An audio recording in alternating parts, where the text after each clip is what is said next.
Hey, everybody, stop working. It's time for a lunch break.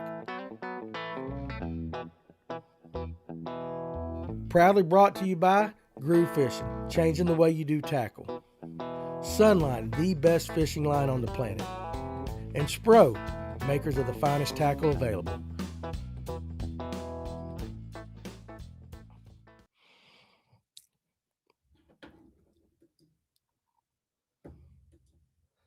All right, what's going on, everybody?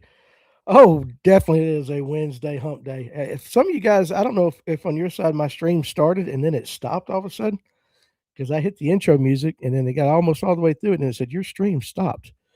So I had to start it all over. Kind of threw me for a loop. But I hope you guys are doing good today. Welcome to the lunch break here at the Live Well podcast. It is Wednesday, February 25th. It is hump day.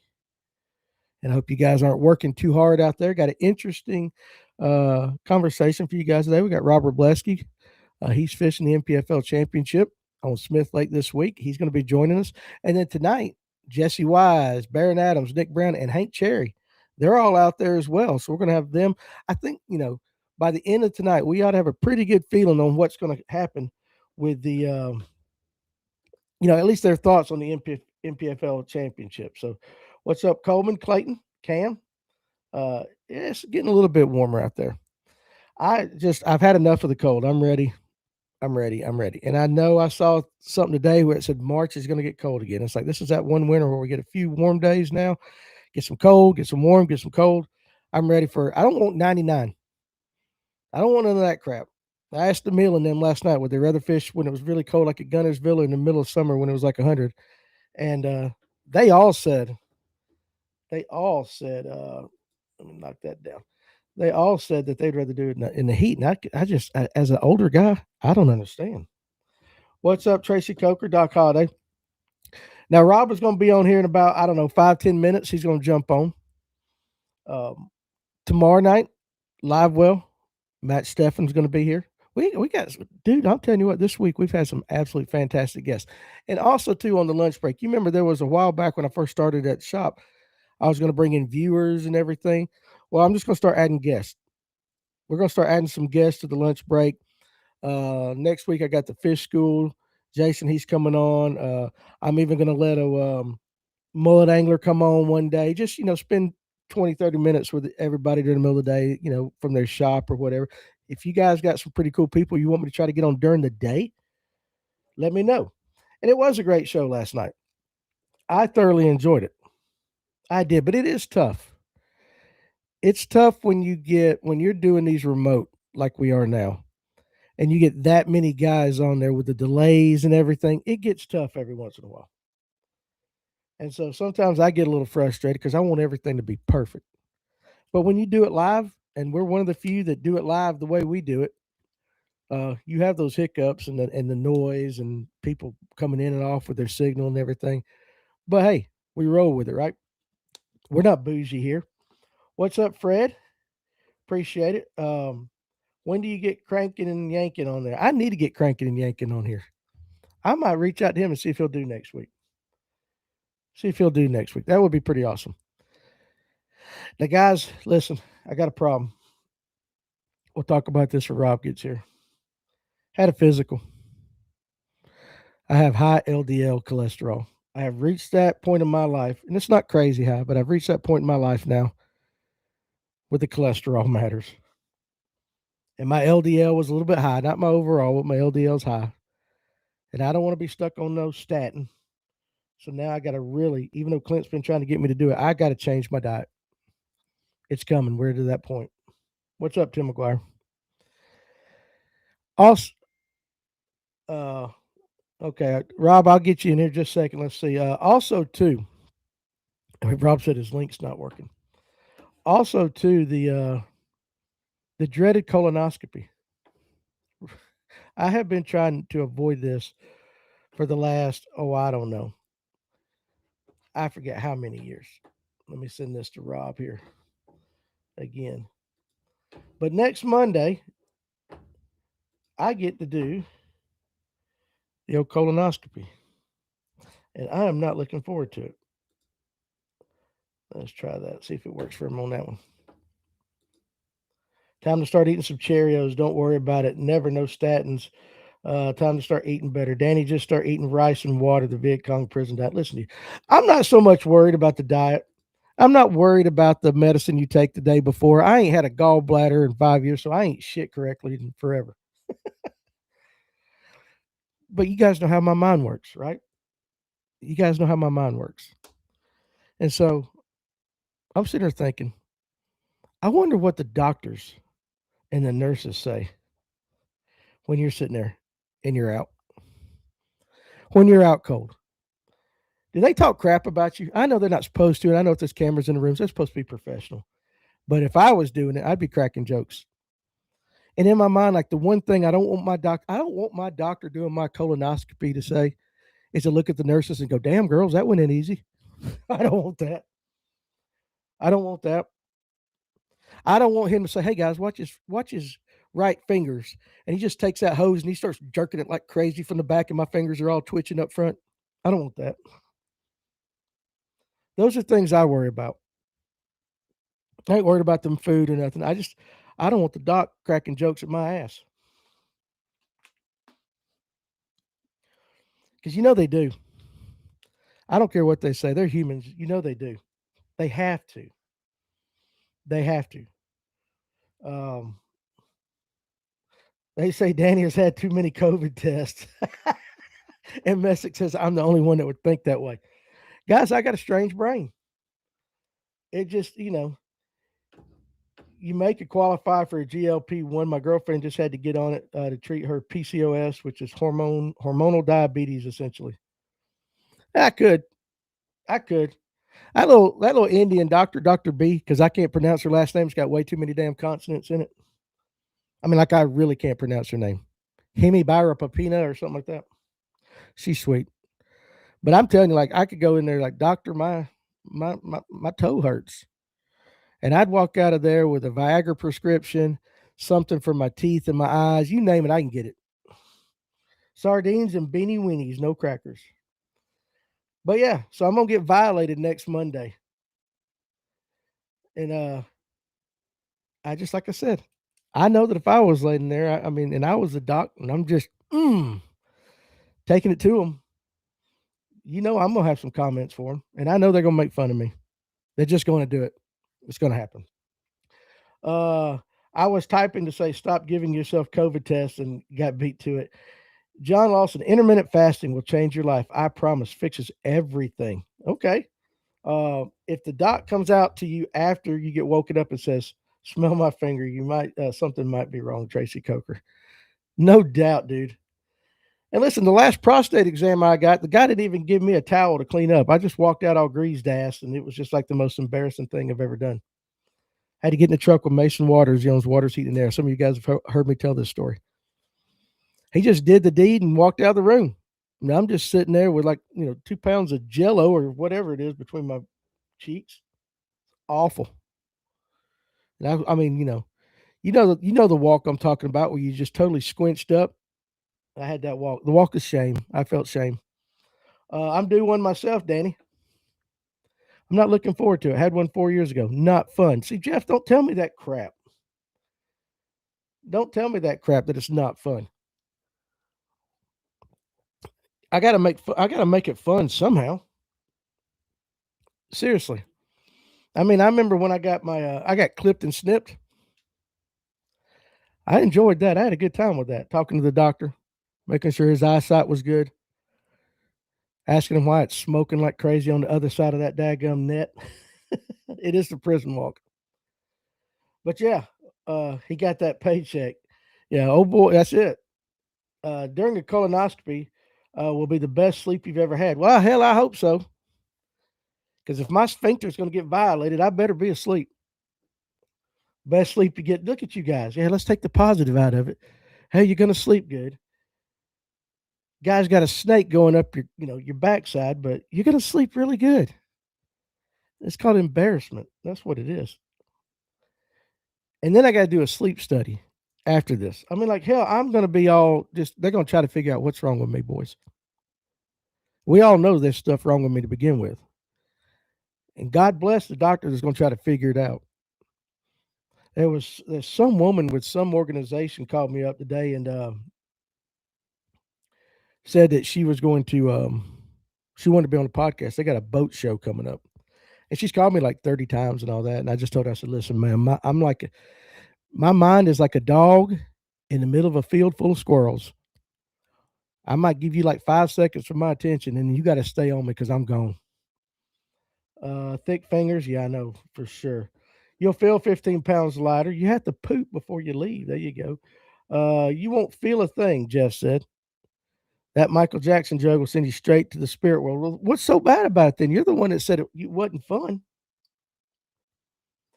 Yeah, and I don't want them filming it either.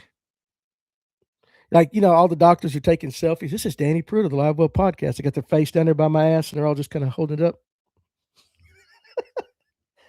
Tell you, boys, the butt looked a lot better 30 years ago than it does now. It does. I don't know if Rob's still having problems trying to get on.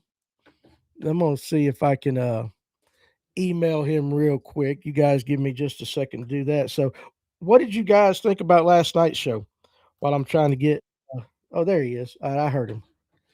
Let's see. There he is. Let's pull him up right here.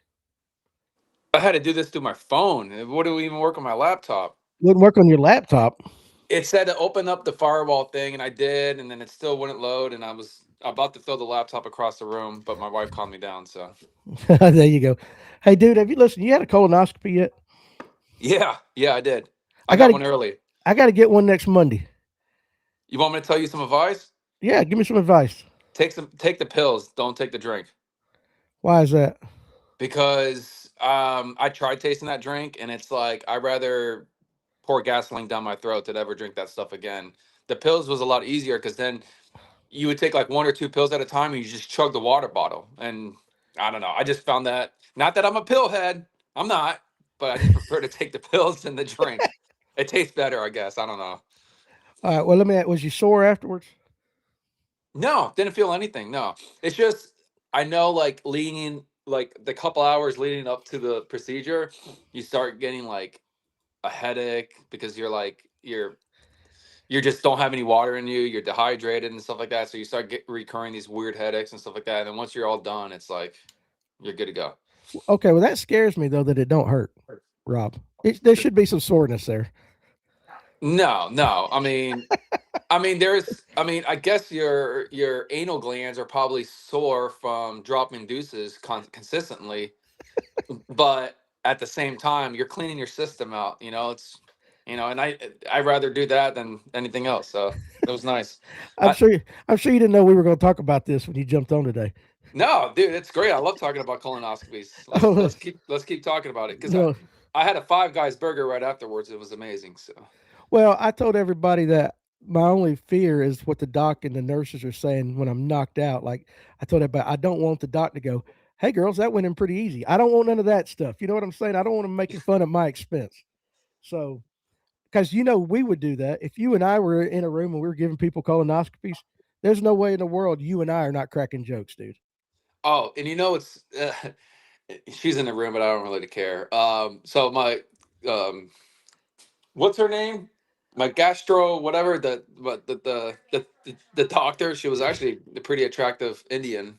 Um, and it was kind of embarrassing knowing that she's going to go up my balls, see my balls and all that good old stuff and go up the anal. And I'm Yeah, like, how are you that pretty and you're checking buttholes for the rest of your life? I just don't get it. I don't need that. I don't need. Nick D on TikTok goes, whoa, is this a fishing podcast? Yes, we're going to get to the fishing, but on the lunch break, we do cover some of the things in life that crosses our minds. And right now, I'm nutted up about getting a colonoscopy next You'll week. be fine, Danny. Oh, Just I know. I would take the pills. Trust me. Okay, I'll try to get the pills and that.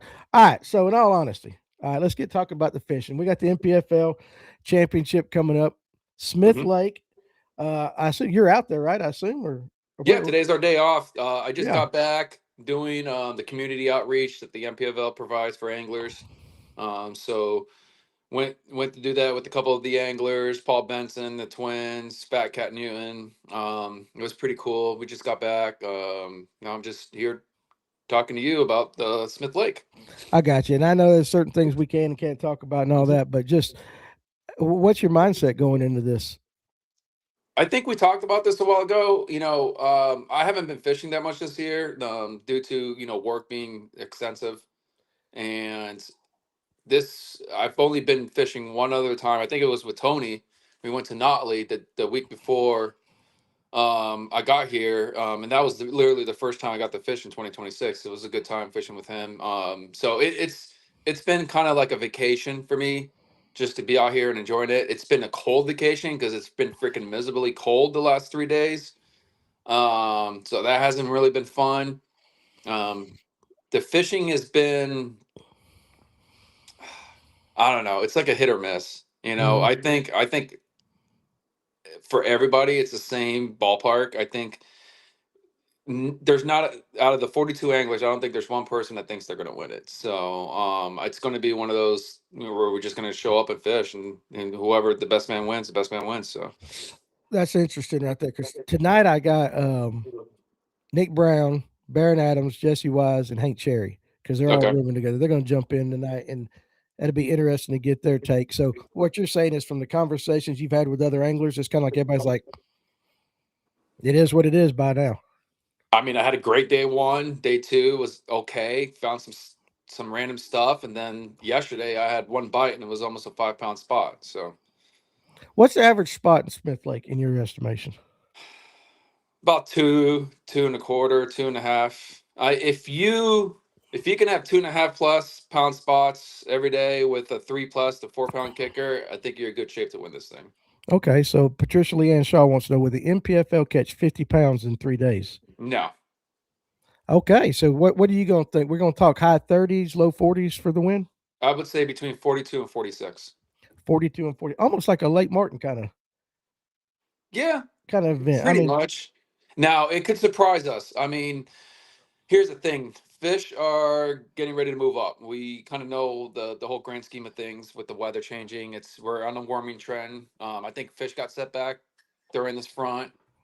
Um, I don't think a lot of them got set back. A spotted bass don't really, mhm, how spotted bass, they don't get really their feelings butt hurt when a cold front comes. They're going to chew. that's right. I think it's more like the largemouth. They're going to be like lethargic in that point.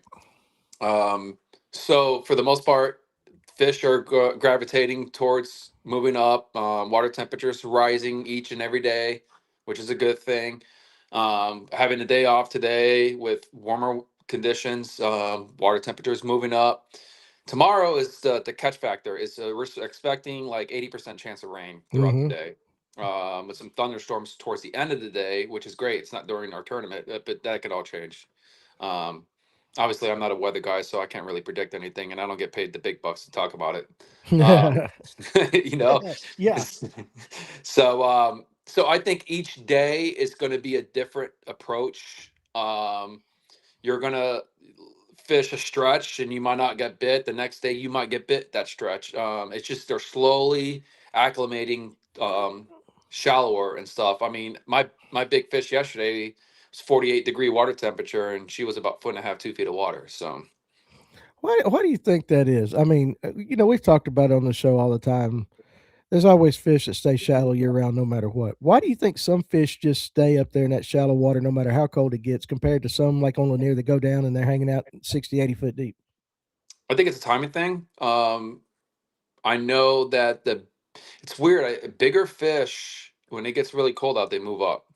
I don't know what it is. I remember last year, January 2nd, I was fishing Tellico. I caught my PB, that 10 pounder, in like 2, 3 foot of water, and it was 50-degree water temperature. So it's just, I think it's that time where I think we talked about this. The bigger fish spawn in the beginning, Hmm. so you're going to get the first big wave of fish right away, and then it's going to gravitate, towards the rest of the spawn. But I think the bigger waves, or the big fish of the waves, come up early before any of the other waves. And I think big fish will spawn first thing. They'll wait like 6 weeks, and they'll do maybe another spawn again. So I can see that happening. So I got you. Now, of course, out here at Lanier's down. We're in a supposed drought.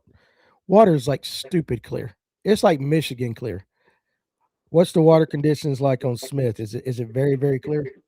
It's a clear lake. It's a deep lake. So they sometimes call this lake the Black Sea because there's certain areas of the lake that's like really dark. You know Carter's Lake. I don't know Oh if yeah, you've been to Carter's. Carter's is so deep it makes the lake like black and dark, and it yeah, doesn't like you can't like unless you go really shallow and you can see the bank and the shoreline.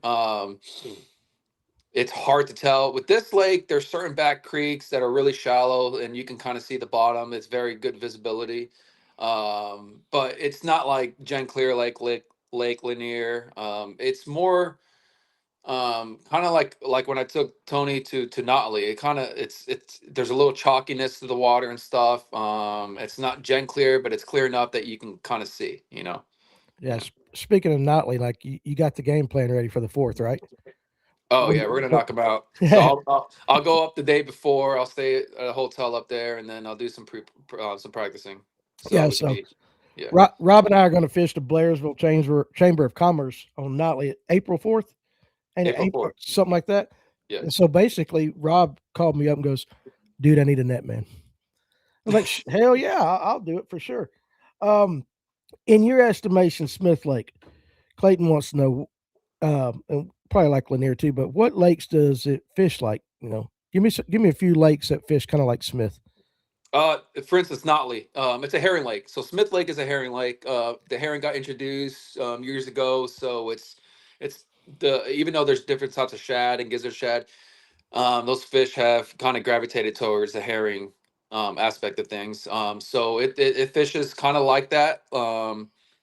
In a sense. Like so, typical herring lakes, a deep herring lake like Carter's is a good one to kind of put an example. I say Notley because of how the river channels run and there's all those back creeks and stuff, and the largemouth. There's largemouth in Notley. There's not so much in Carter's anymore. Right, Um, and that's the way Smith Lake is. There's largemouth in here, but it's primarily dominated by spotted bass. So your thing is to have one kicker largemouth or one big kicker spotted bass each day, to have a chance to winning this thing. So if you were planning to fish Smith Lake and you were in Georgia, I would like Alatoona is another mhm, example of a lake that's deep and that has that kind of like Black Sea water, that kind of thing that will fish similar to Smith. Not Lee Carter's. I wouldn't say Chattooga because Chattooga is a little bit more shallower. right. But those are the lakes that I would try to mimic, and that's the reason why I asked Tony to go with me last week because I needed something that kind of like resembles of what I'm going to be doing for this event. Yeah. Now on this event though, this is the championship from last year, so you get to use scope, right? I do not. No, Oh, we don't get to use scope on this one. no. Trust me, I wish, but no. Okay, so this is the second year they've done that no scope. Then I got totally befuddled. I was thinking you guys got to use the scope.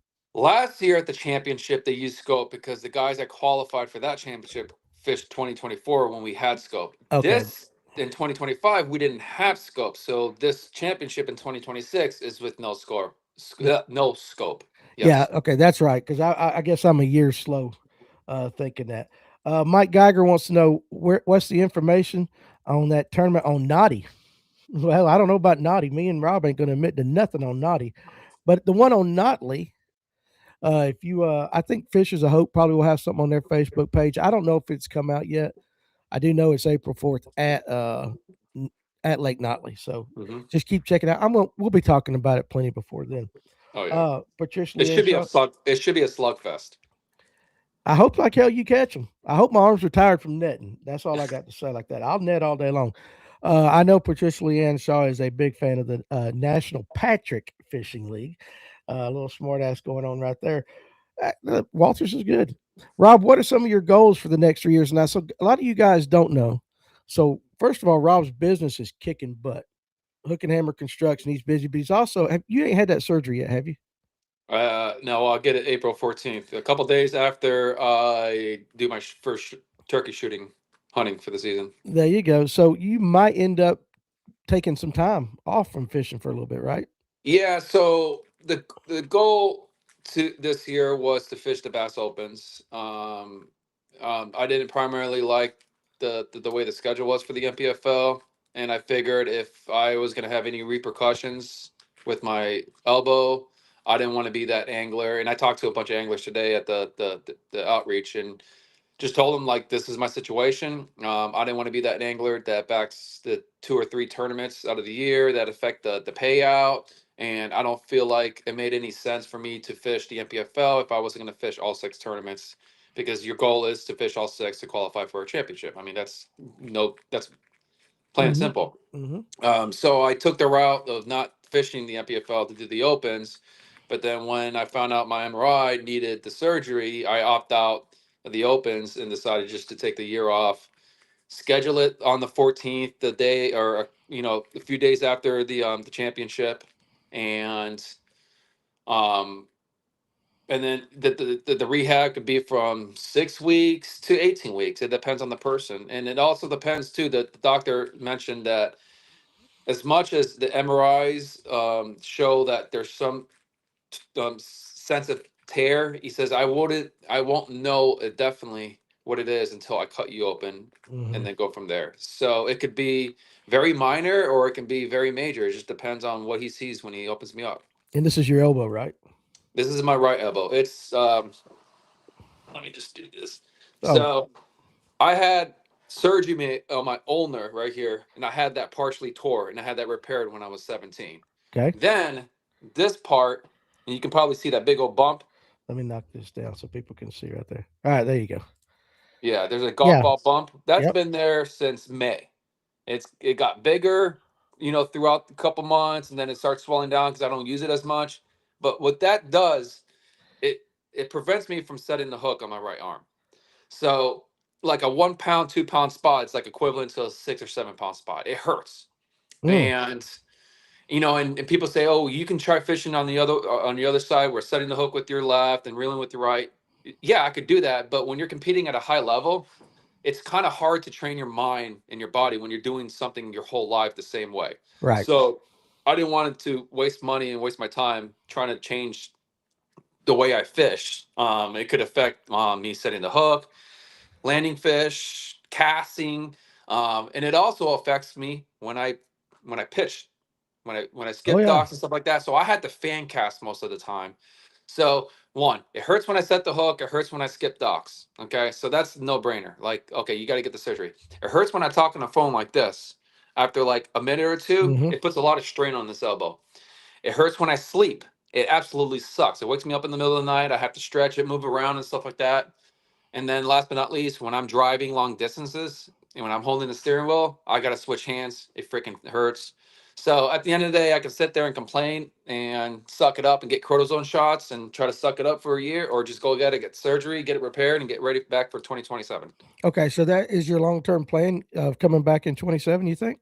Yeah, whether it's the NPFL, whether it's the Chase the Opens again, or maybe do the pro circuit, because I didn't want to announce it, but I guess I'll announce it on the show. I just ordered a brand new Phoenix 21 XE, so we will be using that boat for the Notley tournament. Hell yeah, I want to ride in style, baby. Yeah. I like it. I like it. You got to take care of me, man. I like that. I'm glad you said that because I remember when you were telling me earlier about the surgery and everything you were talking about it. I almost got the sense because your business is booming and all that. I almost got the sense that maybe just in the back of your mind, you're thinking, all right, this fishing thing, I'm done. And I really didn't want that to happen because I know how much you love it and all that. So I'm glad you're, at least projecting to try to get back in there in 27 and get back at it. Now, if I do win this tournament, I'll Mm-hmm. probably call it. I'll fish local stuff and stuff like that. But there's other than winning Angler of the Year, there's no other goal in my mind that I can achieve better than winning either a championship or winning a regular season event.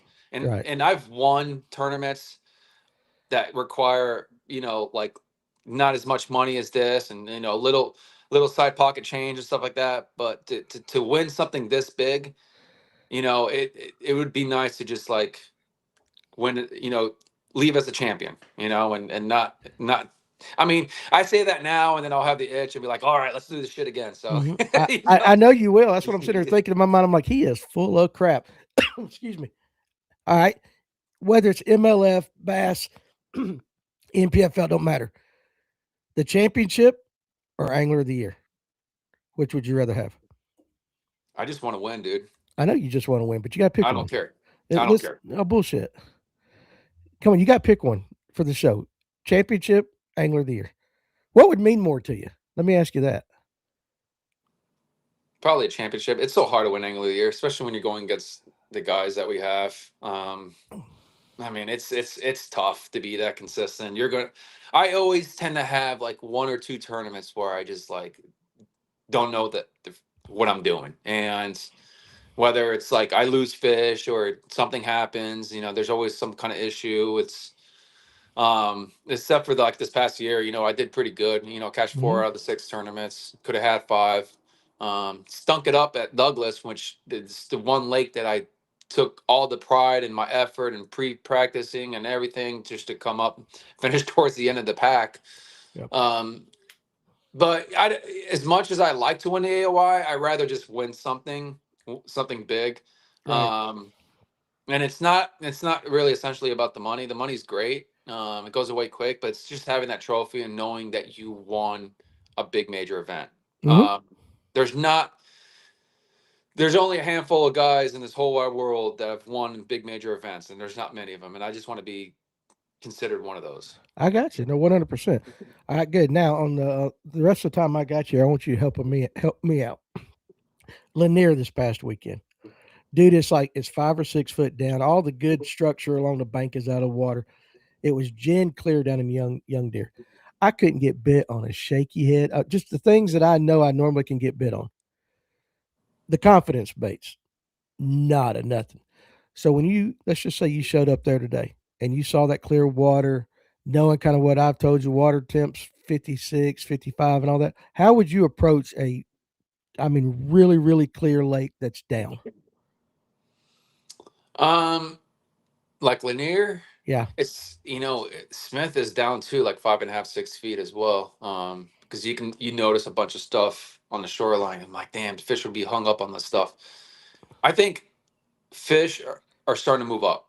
So those bigger spots are starting to move up.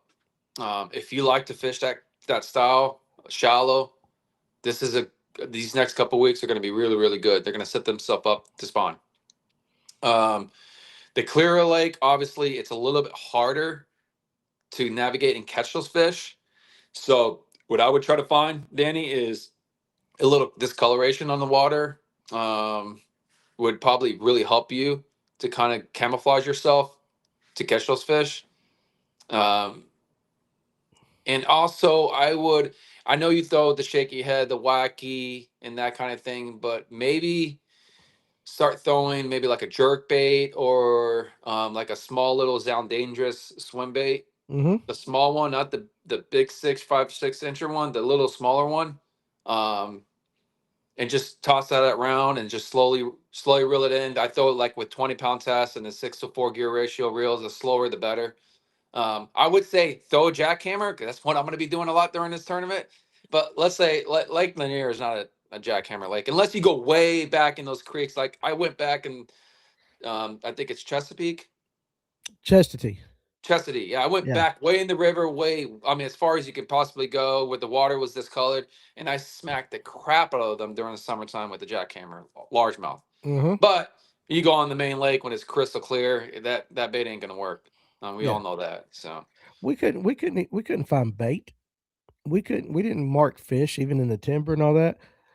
Some of the guys had to go out of young deer that had to. It was electric only tournaments. We're kind of limited, okay. but the ones that could get out into the mouth of young deer out in the bigger water were able to scope and everything.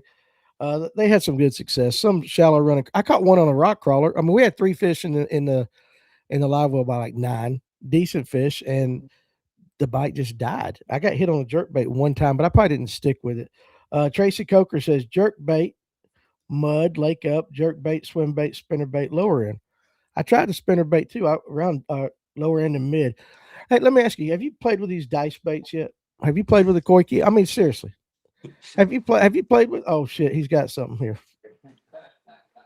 Listen at him laughing, because you know he's going to be throwing it up there at Smith. Like guys, you know they're all going to be throwing the thing. Okay, and I even like the color. Yep. How you got it rigged?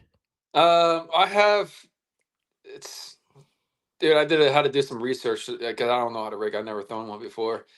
This is drop shot. Obviously, this is my drop shot route. I got one that I flip like throwing a jig. Basically, you can. This one is rigged. It has these. I'm gonna take the hook off of it. What's up, Tom? How you doing, buddy? Let me see if I can get the hook out. They are a lot tougher than people think. Yeah, for $22, it better be tough. Yeah, they ain't cheap. Now, No, because I spent like $200 at Tackle Warehouse buying a bunch of dice base. well, it is what it is, right? I know I got two complaints from last night's show, and I had the Surge Squad on, and one was the audio, of course, and but the other was when we started talking dice baits and how they rig them. Them boys got, I mean, they just went quiet. They wasn't showing anything.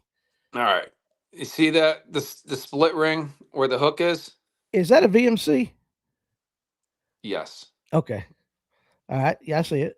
Yeah, that's how I rig mine So with the drop shot. you just stick it on there. Just stick it on there with the split shot. Let me try to get a little closer. Yeah. Yeah, I got you right there. Yep. Now, you just said that you ain't never throwed one. Not till this week. Well, I mean, are you getting less confident in it? Let's just say you ain't gonna tell us how you caught them, but is it at least getting your confidence up a little bit? I didn't catch one with it, but I did was flipping near a dock on the second day of practice, and the water was had a little discoloration to it. And as soon as I pulled up, my line started moving, and I shrugged her off, so I didn't set the hook. So, Okay. I Hey, mean, and then once I got that, that clue in, I just put the rod away and just didn't throw it again. So, I got you. I'm definitely not going to tell you how to throw it because that way I don't want to get you in trouble information wise. What color is that, and what brand is that one? um, Is that a Corky or? yeah. It's the pink one. Now it's a buddy of mine goes to Montevallo University. So he talks to me a lot about stuff, and he's saying that this is way before Lewis Smith Lake, before it was announced or anything.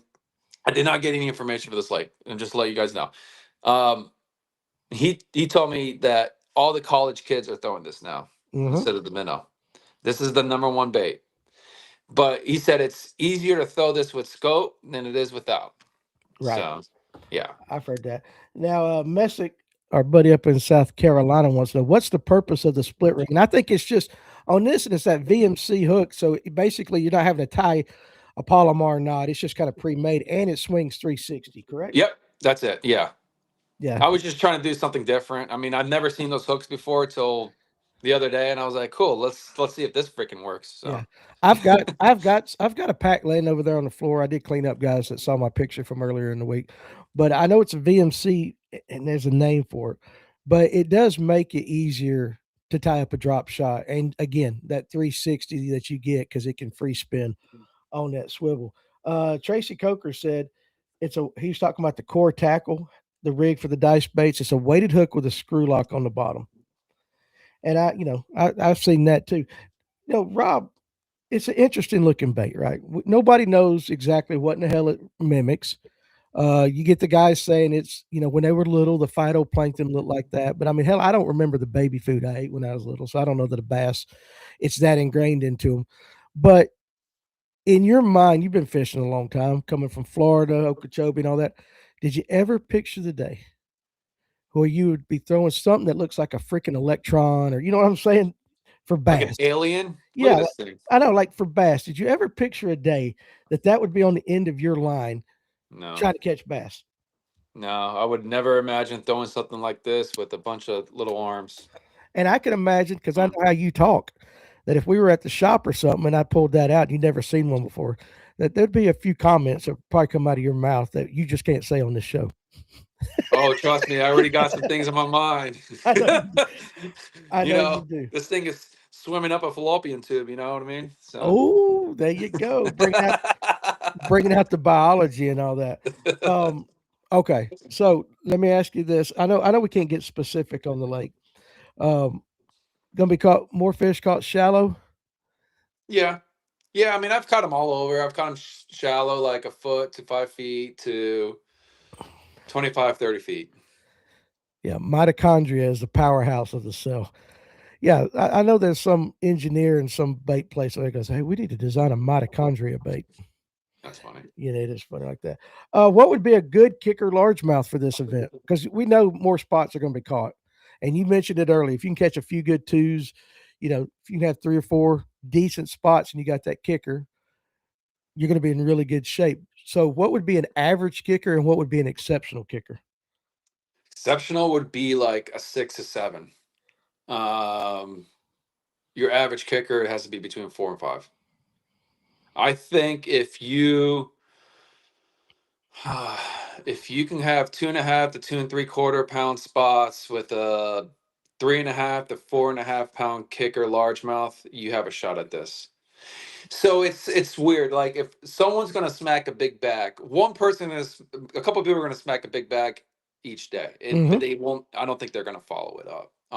It's gonna be like you'll have 18 and then drop down to 12 or 13, or you'll have 15 drop down to 12 and 13. I think that magic number is between 14 and 16. You have that each day, you have a shot, 100%. What kind of paycheck are we talking about with this? 100 grand for first place, but we get $2,500 guarantee given to us.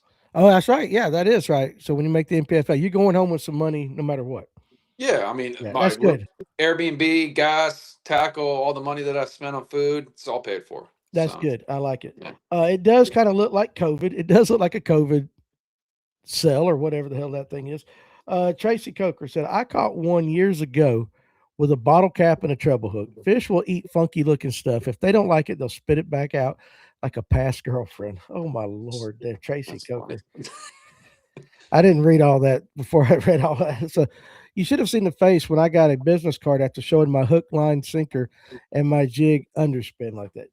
Got you a business card. Um, So you want to hear something random? yeah, here, give me something random. All right. So you've heard of Ken Duke, right? Oh yeah, old Ken do. He does. He Yeah, does the podcast in the. the Dark podcast. He does Yeah, that, but sometimes he gets that coat, like he's like Hugh Hefner kind of coat, yeah, like he's so like a funny, smoke dude. like a smoking jacket or something like that. Yeah, I know Ken. So he called me like the day after I backed out of the NPFL. Told Brad that I wasn't going to fish, and he just wanted to ask why. And so I broke down the details like I've explained to you and everything. And then right before we ended the conversation, he goes, and this was before the championship was announced. He goes, just to let you know, Rob, I'm looking forward to you hosting that trophy at the championship. I was like, well, I'm going against 41 other guys. My odds are probably not that great still. And he goes, well, you'll know what I'm saying. You know what I mean when the time comes. So, dude, that like cemented in my head and got me thinking for days. I'm like, what is he implying? And then I put the pieces to the puzzle together, and he's talking about Okeechobee. Okeechobee's going to be the championship. So when it got announced it was Lewis Smith Lake, I'm like, did he? I know he knows my home lake's the Okeechobee, but why would he think that Lewis Smith would be a lake that I might win? So last night at the banquet dinner, I walked up to him and talked to him, and I was like, so was the championship supposed to be at Okeechobee or Lewis Smith? And he goes, it was actually supposed to be at Okeechobee, Mm. but they couldn't get the cards right, so their plan B was Lewis Smith, and I was like, Oh, dude, that sucks. I know that it hurts. does. That sucks for sure. But you Because didn't it know. would have went off this week. It's warming up. Those fish, they haven't had a big spawn yet, and they're about to go ballistic. I think this week and for the next couple weeks. And you had no idea till last night. No, no, but I had like that gut feeling because Yeah. the way he was like applying it to me, and I'm like, dude, he's got to be talking about Okeechobee. So yeah, Oh, that sucks. Clayton wants to know what's your biggest bass on Smith Lake. it was about 4 3/4, almost 5. It was yesterday. The only fish I had on. yesterday. So you got your PB on Smith yesterday. Well, Yeah. listen, if you're going to roll with the PB in practice for sure. All right. So give me. Okay, I know you want to win, and we're gonna choose you to win. But give me a couple of names to look out for. Not maybe a couple that people expect, and maybe a couple of dark horses to watch for.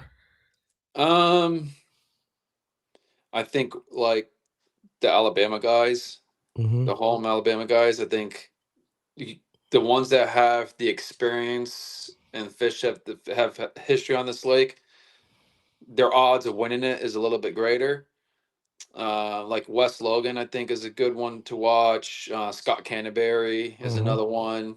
Kyle Walcher, yeah, yeah. I Mm-hmm. know Matt Herron's from here, so Yeah. he's you got Kyle Glasgow. He's from around here. He's good. So you got those guys like Gerald Swindell is another one that he's from Alabama. He's been here. He's been fishing a long time, so he's probably know the ins and out of this place. Yep.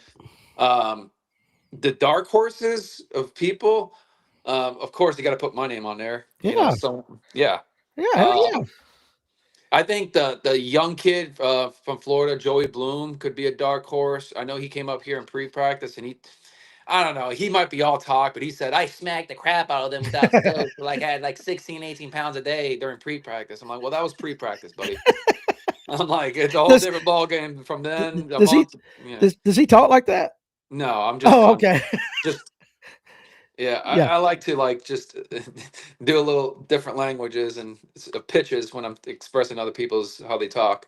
So yeah, he told me that he's done pretty good during practice and everything. So like, I mean, he could be a dark horse. You can't. Brandon Perkins is another one. He won the first NPFL championship. I think, out of all the cold weather tournaments, he's won half of them for the Mm, NPFL. So that's another name to watch. But again, you got 42 anglers. mm-hmm. All right, we all qualified for this. Mm-hmm. You got Scott Hamrick, who won the championship last year. He makes that 41, and Chad Marler, who won the Eufaula one. Because if you win a regular season event, you automatically get in. Mm. So he was the other one that got in. So that's how they came up with 42. Gotcha. And we can sit here and talk about all the people from the elites and the past winners and everything and stuff like that, but it's 42 of us, and it's this field, and they kept telling us last night was the hardest field and the hardest way to get into the championship because of the talent that we have. Yeah. So to be named among those guys, I feel like I'm on butterflies right now, you know what I Oh mean? no, I'm proud Yeah. as hell of you. I thought it was pretty cool when you told me that, because I mean we've been watching it for the past few years. Just kind of work your way, and now you're here and all that. Messick, I don't believe they can, but we'll let Rob answer that. Can you guys practice with scope? No. Yeah, it's nothing on the boat, or at least locked up. I mean, have you got the scope on your boat and they just have it locked up? Yeah, I just locked it up. Yeah. So okay, that's so you got to change all that. Well, all right. So you're predicting 42 to 46, right? 3 days. Hmm. 3 days. Where can we watch it at? I know it's a little Uh, bit different. YouTube. Mm-hmm. We're gonna have live stream all 3 days instead of the two. We're gonna have all 3 days. I think the top five in the AOY get a camera. So you're like Patrick Walters, Kyle Welcher, I think Greg Hackney, Brandon Cobb, maybe Scott Canterbury is the other one. They're gonna have cameras Tomorrow. the first days, and then obviously the person who's in the top five the second and third day are gonna get the camera. So Okay, I like that. And what ramp are you guys going out of on Smith? Smith Park. Smith Park. How is the community receiving Oh, it's this awesome. event? The banquet was really, really cool. The Chamber of Commerce from Coleman was there. She was super nice. Just very educational when talking to us about the city and everything. And then when we did the outreach over at a place called Mary Carter's, it's actually I don't know if you heard of a song from Hank Williams Jr. He talks about the Mary Carter and getting and purchasing a gun from there. I think Fat Cat Newton was explaining to me this, and I listen to country, but not as much. I'm more of a Right. rap guy. So I was like, I mean, I guess I know the song, but I just got to look it up. Right. But yeah, he was talking about that store that we're at. That store has been there since shit before like all of us were born, back in the early 1900s. So it's been around for quite some time. So there was some historic meaning to that place. She was there. She was kind of guiding us and and the whole town has been nice. Oh, I think it was day one of practice. I get done. I go to Outback, and because I just wanted to sit down and have a steak and a big old wedge. And A I big old sat down. wedge. This lady, I love wedge salads, by the way. I know you do. And so I'm sitting there and eating, and this lady started talking to me with her two kids, and she just goes on and on. And honestly, dude, I kind of just wanted to be in my peace, but she kept like bumping shoulders and talking. I'm like, dude, just shut up and let me eat. But she was trying to be nice. She ended up paying for my meal. Yeah, this is the Coleman people. They're nice. Dude. I got a free meal. Did you You know. feel like shit afterwards because you were wanting her to go and then she paid for your meal? A little bit, honestly. Like I'm Yeah. like, I even said like, you don't have to pay for me, and she goes, no, I insist. I got to pay for it. You're a pro angler. You're here at Coleman. And she just started explaining everything about Coleman and all the cool things about it, the city, the downtown, and blah blah blah. So yeah, she was pretty cool. That's awesome. Yeah. Real quick, how long was your off limit period for this?